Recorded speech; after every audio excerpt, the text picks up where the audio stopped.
আসসালামু আলাইকুম। মাত্র ২ পিস গরুর মাংস দিয়ে বানিয়ে নিব বিকালের নাস্তা। তো এখানে আমি ২ কাপ দিচ্ছি ময়দা। আপনারা চাইলে আটা দিয়েও বানাইতে পারেন। তারপর দিয়ে দিব ১ চামচ চিনি, ১ চামচ মিল্ক পাউডার, স্বাদমতো লবণ। তারপর দিয়ে দিচ্ছি ইস্ট আর ২ টেবিল চামচের মতো তেল। এখন শুকনো উপকরণগুলো ভালো করে মেখে নিয়েছি। তারপর আমি এখানে দিয়ে দিচ্ছি কুসুম গরম পানি। পানি দিয়ে আমি একটা ডো তৈরি করে নিয়েছি। এখন উপর দিয়ে একটু তেল দিয়ে তারপর রেস্টে রেখে দিব ১ ঘন্টার জন্য। তারপর এখানে আমি ২ পিস গরুর মাংস নিয়েছি। মাংসগুলোকে ছোট ছোট করে কেটে নিয়ে ভালো করে রান্না করে নিয়েছি। তারপর আমি এখানে দিয়ে দিচ্ছি একটি গাজর। গাজরটাকে চিপে পানি ঝরিয়ে নিয়েছি। তারপর আমি এখানে দিয়ে দিচ্ছি ১ চামচ মরিচের গুঁড়া, ১ চামচ গোলমরিচের গুঁড়া।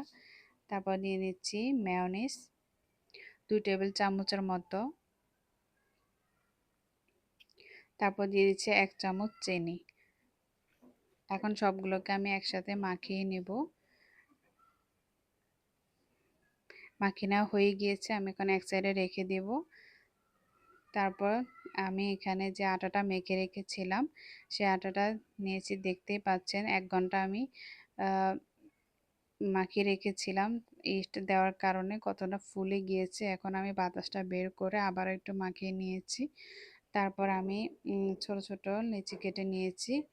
এখন আমি এগুলো দিয়ে একটা বর্ণ আকারে বানিয়ে নেব। এটা আমি হাতের সাহায্যে করছি, দেখতেই পাচ্ছেন আপনারা আমি কিভাবে করে নিলাম। এখন আমি মাঝখানে মাংসটা দিয়ে দিয়েছি। এখন এই যে দুই সাইড থেকে আটাটা নিয়ে লাগিয়ে দিচ্ছি। এই তো তৈরি হয়ে গেল। এখন আমি সবগুলোকে এভাবে বানিয়ে নেব।